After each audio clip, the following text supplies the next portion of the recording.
Sapulpa becomes the latest city in green country to pass a mask mandate. A look inside the meeting that became a huge debate about rights. Another city could soon follow suit when Sand Springs leaders plan to vote on their own mandate. Also effective Thursday, I'm requiring all bars and restaurants to close at 11 p.m. New coronavirus safety steps for the state, what the governor's orders will look like, and why the State Medical Association said these small steps aren't enough. Covering news that matters. Fox 23 News This Morning starts right now.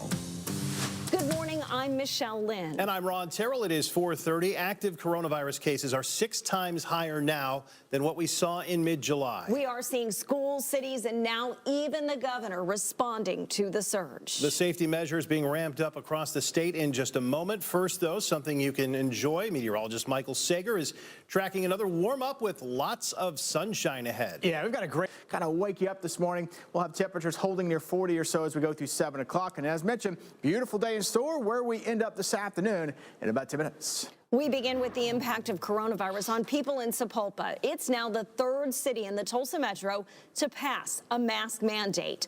Fox 23's Amanda Gilbert is live at Sapulpa City Hall with what residents had to say ahead of last night's heated vote. Michelle, in the end, the city council voted 6-4 in favor of passing the mandate. But let's take this mandate's going to look very similar to the ones in Tulsa and Jenks. How a bar owner reacted after hearing this news. I'm working on that for the next 30 minutes. Reporting live in Sapulpa, covering news that matters. I'm Amanda Gilbert, Fox 23 News. Meanwhile, Muskogee leaders had a similar vote, but with a different outcome. Their mask mandate narrowly failed. It was a 4-3 vote last night. This was the 5th try to pass one. This is video from a previous city council meeting. We'll let you know if they try again. Sand Springs City Council spent Monday night discussing their next steps in the city's COVID-19 emergency plan. Fox 23's Amanda Harry is live near 2nd and East Broadway with what city leaders plan to do next. They've scheduled another meeting for next Monday. The police chief said here in Sand Springs, the coronavirus rate has gone up more than all of that at 5. Live in Sand Springs, covering news that matters. Amanda Harry, Fox 23 News. Let's take a quick look at the latest numbers from the State Department of Health. 2,729 new cases were reported yesterday, along with 10 new deaths. Active cases hit another all-time high with more than 29,000 statewide. Nearly 4,400 are in Tulsa County. And we learned hospitalizations hit a new high. There are nearly 1,400 people hospitalized with COVID-19 or symptoms of it, and a record 390 of them are in the ICU. At 4:35, we're seeing the letter the Healthier Oklahoma Coalition sent Broken Arrow Mayor Craig Thurman and city council members urging them to pass a mask mandate. Broken Arrow says it has no plans to require masks in public. The Healthier Oklahoma Coalition, which is made up of several leading healthcare groups in Oklahoma, says masks are proven to prevent the spread of COVID-19. They're asking the city to better protect their community. City councilors are expected to discuss the COVID-19 infection rate in BA at today's city council meeting. Governor Kevin Stitt ordered all bars and restaurants in Oklahoma to close by 11 p.m. for dining in. It goes into effect on Thursday. This follows state health officials reporting nearly 33,000 new cases of infection since the 1st of the month. The governor said there has to be 6 feet of social distancing in restaurants or protective dividers must be in place. Restaurants can still offer curbside options through the night. We talked with the owner of a restaurant and bar in South Tulsa, Travis Davidson, at the Cardinal Club, says closing bars and restaurants by 11 p.m. is better than it could be. I'm glad it's not a full lockdown again. I'm not sure the industry can make it through another one of those. He says his restaurant usually closes at 10 on weekdays, but that the bar is open till midnight on the weekends. While they won't be affected too much, the Mercury Lounge near 18th and Boston has already canceled events and shows scheduled after 11 p.m. this week. We are hearing from Mayor G.T. Bynum on the challenges Tulsa faces during the pandemic. As we mentioned earlier, there are nearly 4,400 active cases in Tulsa County and an average of 10 additional hospitalizations per day. While we've seen increased hospitalizations in recent weeks, Mayor Bynum told our radio partner, KRMG, bed capacity isn't the main problem. The challenge is that we do not have enough medical staff to work and attend people that would be in those beds. Bynum also says hospitals are used to increased patients this time of year because of the flu, but the growing rate of COVID-19 patients is making it a lot worse for healthcare workers. It's the second day of in-person learning for first through third graders in Tulsa Public Schools. We were live all morning Monday at Lindbergh Elementary, showing you parents dropping off their kids for the first day in person. This is the second round of TPS students to return to the classrooms. Parents are hoping this return to normal sticks. She's been falling behind a lot because, I had to go to work and my other kids would not put her on the computer, so it's been hard. TPS will welcome the remaining elementary students back to classrooms November 30th. Public governing boards, commissions, and councils in Oklahoma can no longer meet virtually. In March, the state temporarily amended the Open Meeting Act so everyone could safely attend public meetings virtually. That law expired over the weekend. The governor has decided not to call a special session to extend it since the next legislative session doesn't start until February. Now public meetings have to be in person with precautions taken for social distancing. Count on Fox 23 for coverage of the coronavirus with stories that could affect you the most here on air and on the Fox 23 News app.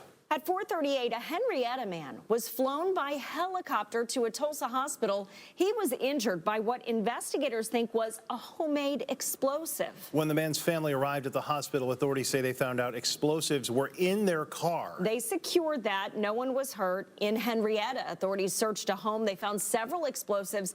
They evacuated the area until they could remove the danger. We'll bring you more information as the investigation moves forward. Tulsa police are still looking for a man who was the focus of a 7-hour standoff in East Tulsa. Officers say Devon Geiger, this man, held his girlfriend hostage Monday and beat her at the Colonial Park Apartments near 21st and Memorial.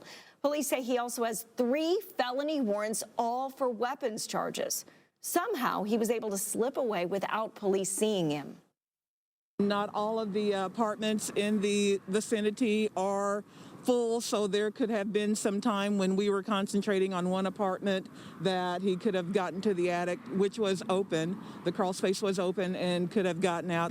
If you've got any information, call Crime Stoppers. The number's on your screen, 918-596-COPS, which is 2677. Police say that victim was hurt, but she will be okay. Temperatures feeling chilly this morning, but we will enjoy a nice day. We're actually a little warmer, I guess, than we were this time yesterday, Michael. Yeah, we certainly are a little bit warmer, not a bit. In about 10 minutes. Right now, 4:41 is the time. I am currently COVID positive, and I can't taste anything. And, oh, he proves it. The bizarre taste test that has one man going viral in more ways than one. A maze to help bring clarity, the labyrinth one church set up in their parking lot to help people find peace of mind. More spacing in restaurants and bars closing a little earlier, why one area doctor says the governor's latest safety steps are not enough. So closing at 11 may help some, but what happens at 9 o'clock and 10 o'clock can be just as important. The chief COVID officer with OU Medical Center says the governor's new mandates aren't enough. We told you Governor Stitt ordered restaurants and bars to close by 11 p.m. starting Thursday. Fox 23's Scott Martin is live sharing what else Dr. Dale Bratzler says needs to happen. Yeah, Michelle, well, under the government, it isn't necessary. Coming up in the next hour, what mandate the governor did issue for government workers. We're live in Tulsa this morning, covering news that matters. I'm Scott Martin, Fox 23 News. A new early childhood center will have a virtual grand opening today. We showed you the newest Educare facility in North Tulsa last week. It's next to Celia Clinton Elementary School. Educare provides year-round early childhood education and family support services, primarily in low-income communities. Leaders say they want families to have a safe place to drop off their kids while they work. This location will serve up to 160 children from 6 weeks to 4 years old. The city of Broken Arrow plans to break ground on a new project, the Brown Kimbrough Arts Center for Arts, Innovation, and Creativity. The groundbreaking is set for 2 p.m. tomorrow on Main in the Rose District. The center will include classrooms, gallery space, and will serve as the home of the Kristen Chenoweth After School Arts Program. How cool is that? Funding for the more than $4.5 million facility was approved by voters in 2014. It's expected to open in the fall of 2021. Fantastic. Kristen Chenoweth does so much for the community with the Broadway boot camp and then the after school program and just all the things she does in Broken Arrow and the Tulsa area. It's just awesome. We are proud that she's from here. The John 3:16 mission needs your help. They are still short thousands of turkeys. Thanksgiving is next Thursday already. Their overall goal is to collect 5,000 turkeys that will be part of Thanksgiving dinners being served at the mission. Next Tuesday, sorry. Next Tuesday through Friday, or given away to families in need during their food drive. I was off yesterday. I forgot how to do this. You can drop off frozen turkeys and non-perishable food items at the John 3:16 Mission Building. It's near Cheyenne and Easton. You can do that from 7 to 7 any day of the week. A downtown Tulsa church offered a very different way for you to take a break during the pandemic. Boston Avenue United Methodist Church invited the public to take a walk in their prayer labyrinth on Monday. The Canvas Labyrinth is meant to give you a moment to reflect on faith and find peace. We wanted to provide a space where folks could come and just be with God and be able to listen to God's voice and ask questions and maybe even be angry at God. They plan to have the prayer labyrinth set up at least once a month. That is such a good idea. It sure is. Yeah, I love that so much. Temperatures this morning are chilly. Meteorologist Michael Sager is tracking what we're feeling to start things off, kind of a repeat of yesterday. Yeah, absolutely. We're going to see basically a The time now 4:50. A tasty cookie's getting better for those with a major food allergy. Which item Oreo's getting rid of in its new version? They've been going through a lot, and some of them are risking their life, like the veterans, and a lot of them are working very hard for all that they do. Making a big difference by writing. How these two girls are showing their support using some kindness. Getting around in a wheelchair is much harder than it is for able-bodied people. How Tulsa Community College is giving students a new perspective. In Tahlequah, 2 students at 2 different schools have tested positive for the coronavirus.